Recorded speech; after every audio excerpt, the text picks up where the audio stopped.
Hello and welcome to the first lesson of this course in which we're going to search for the references we're going to use to create our next drawings.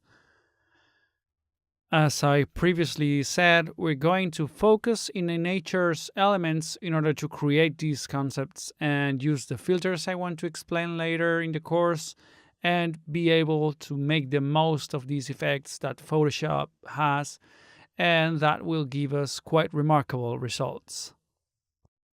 From what we can come across, these effects are going to make our life easier when highlighting and casting shadows, etc. And well, I've started looking for references of the fire because I like to get very precise features that will help me show you what we're going to use in order to be able to draw fire in a more striking or realistic way. We have to be extra careful with curves and that it's a clean image like these curves that you can see here that I will be drawing cleaner later.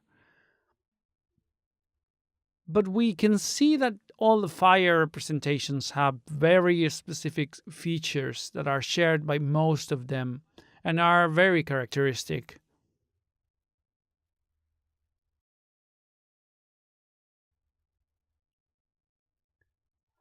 Well, right now I'm only talking about what we're going to do later in the course. So we will continue with fire because I wanted to tell you that as a reference, my idea was to apply this knowledge in an illustration of an animal because it makes it a bigger and more powerful impact when presenting it. For example, we're seeing here a fire horse or a firebird, etc. I would like you to choose an animal for the project and represent this animal using the four elements that we're going to see in this course.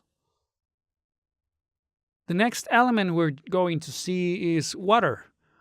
Water has a more delicate shape, curves are bolder, and as you see, light refraction generates a characteristic reflection of this element.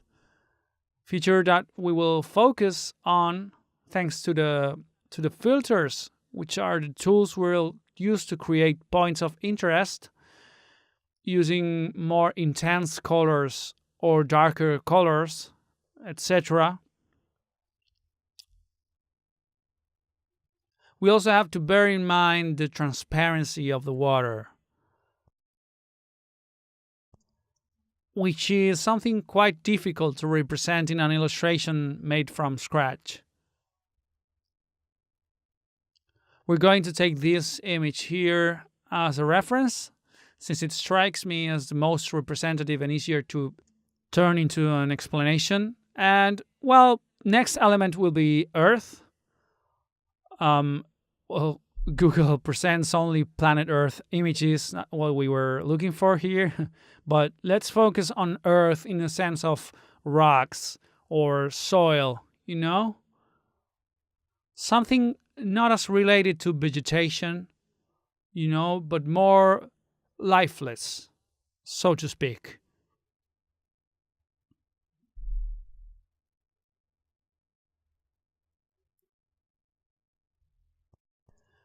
I just want to take as a reference Earth because it has a very beautiful and multi-purpose shapes and color palette.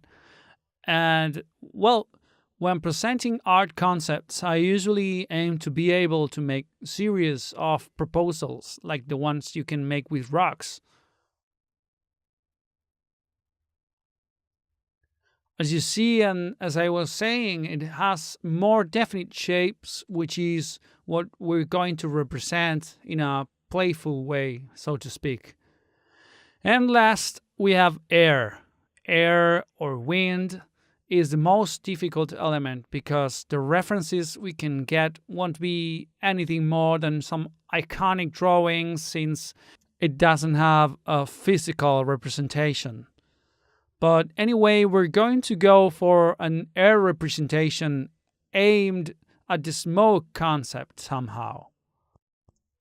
Still, there's a series of illustrations which I'd like to have in mind when illustrating because they strike me as quite easy to explain because of the movement lines they show.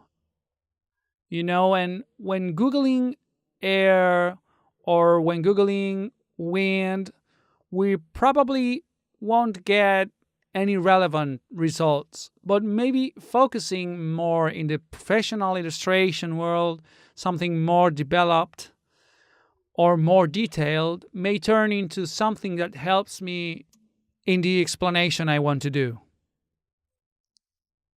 Okay, so that was pretty much it. Now we'll go on to explain all these four elements, as I was saying. And this would be all for now in the first lesson of references. See you in the next one.